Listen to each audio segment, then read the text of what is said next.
Welcome back, everybody. Welcome back. On January 25th, our next guest will hold a Healing Through Street Cleaning event.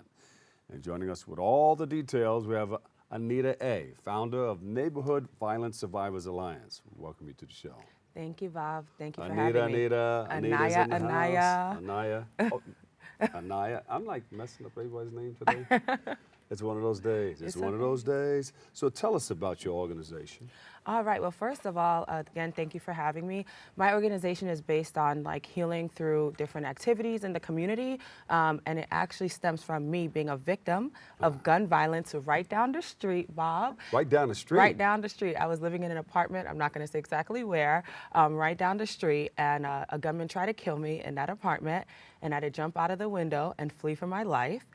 And I'm not crying now because I've kind of overcome and I've been in a lot of counseling, but I had to give up my apartment essentially because the police You couldn't stay there. No. And it was a number of issues, and then that was like the last straw. So I had to give up my apartment. I became homeless essentially. The police did nothing to help me. And so I had to turn like all that anger, frustration, and sadness into something positive. While I was looking for an apartment, I created Neighborhood Violence Survivors Alliance. And now we're gonna be able to restore the park a little bit, which is right on the reservoir area, Washington's Walk. And I'm working with the mayor's administration, as well as the National Action Network, and other great people and my community partners for this project. Sounds good. So something terrible turns into something fantastic. Yeah, totally. Spectacular. Yeah, totally. But let me go back to that if you don't mind. So Ask you're anything you just in the home. Yep. And somebody comes in. Well, so the person had came like a week prior, and he was trying to push his way into my apartment. But because the neighborhood was so bad and the building was so bad, literally, I didn't realize that there was He's been like trying for a week to get into your apartment. Yeah, exactly. But even before that, there were several different people knocking and trying to buy drugs all the time. And I don't even smoke weed. I know it's legal now, but I don't even smoke weed. So I kept telling these people, stop it. Like, I don't have nothing for you. And so maybe somebody before you. Exactly. That was the spot. That was the spot, the hideout, you know? And so then the week before, he tried to push his way in. Thankfully, I had a guardian angel. My ex-boyfriend pushed him out, was like, you have the wrong apartment. My girl has nothing here for you. What? And so he like was like, my bad. And so later on that night, my ex was like, yo, Ma, be careful. You know, that dude had a gat on him, a gun. Yeah. And I was like, why? Like, you know, in my mind, I'm like, if you're gonna buy some weed or something, you don't need a gun. But this is me being oblivious, right? Yeah. And then so the next week, it's 3:30 in the morning and I'm dead sleep, right? And this was winter. So it was snowing outside. And for some beautiful reason, I don't say odd or strange, some beautiful reason, before I went to sleep that night, I was fully clothed. And that never happens. I don't want to be graphic or anything, but I literally was preparing myself, like the answers to something prepared me. I had even socks on, sports bra, everything ready to run, but I didn't even know I had to run. So when he came to the door and was pounding, I thought it was the police because the neighborhood is bad. So I thankfully walked out of my bedroom, but not fully to the door, thank God. And when I did that, he said, it's me, I'm back, open the effing door, because I'm gonna shoot it down anyway, I'm gonna kill you. Like, open the door, I got the right apartment. Like, he repeated, like, because the week before, we said, you had the wrong place, you know? He said, no, he had the right place, and he was gonna kill me, and he showed me the gun through the peephole. And yes, all I could do was grab both of my cell phones from my kitchen table that was charging, thank God they were charging, jump out the window, down the fire escape, and now the fire escape ladder doesn't work. And again, I could talk about it without crying because I've been like distressed for years, but God is good. And so when the fire escape ladder wasn't working, now I'm stuck and I don't know. Now You're just stuck on that last step that you needed to do to get away. And I didn't know if he was gonna shoot and then come down or what was gonna happen.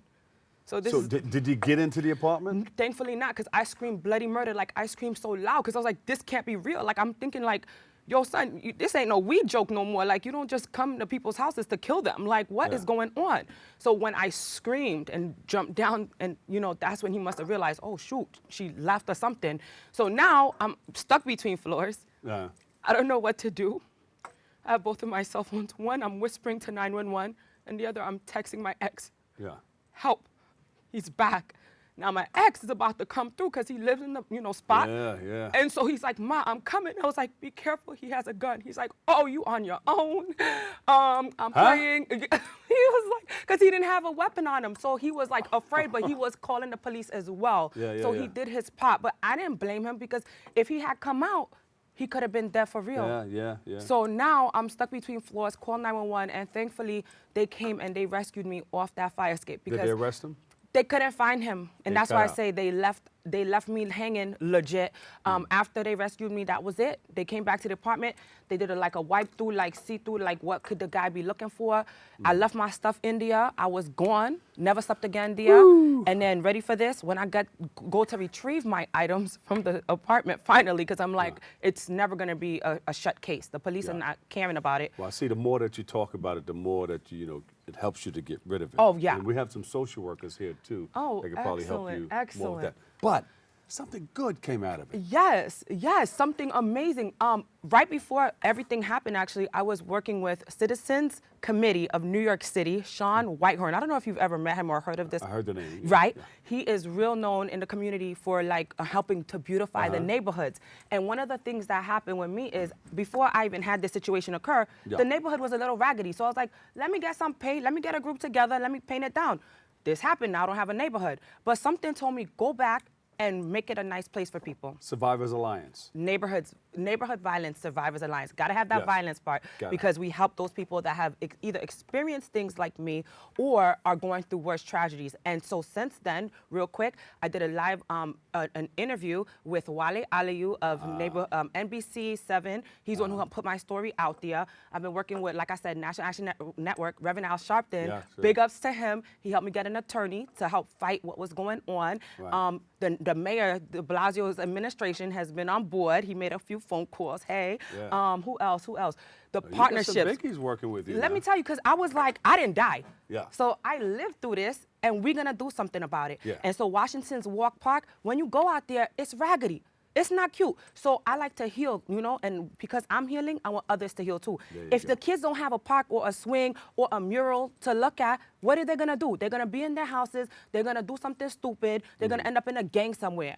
And it's time for us to change that narrative. What's your website so people can go find out So more? right now we have everything under www.freedomentertainmentgroup.com, which is the parent company. But we have social media, which is Neighborhood Violence Survivors Alliance on Facebook. And then on IG, please hit up the IG, which is NVSA-NYC. And may I just say this too? Sure. We need the support of the community. We need volunteers. I can't do everything on my own. And if we have artists out there or anybody that can donate or help with supplies, we want to not just make this part beautiful, but we want to make others beautiful as well. Yeah. So my desire is to see a community come together and really make a difference. Aniya A. Yes. Thank you so much. Thank you for all that you do. I'm sorry that you had to go through what you had to go through. But God is good.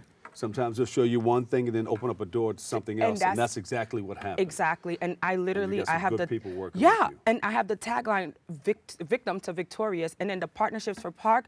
I'm so happy for them and being able to work with them, and of course, Citizens Committee, and there's so many other people. Aries, The Voice, who's a real big partner, and others that are locally doing the work that they're doing. Thank you all so much, and thank you. I'm excited about the project. God bless you. Aniya A, founder, Neighborhood Violence Survivors Alliance. Bam. January 25th. January 25th. 1 to 3 p.m. There you go. Washington's Walk Park, down the street, Kingsbridge and Sedgwick.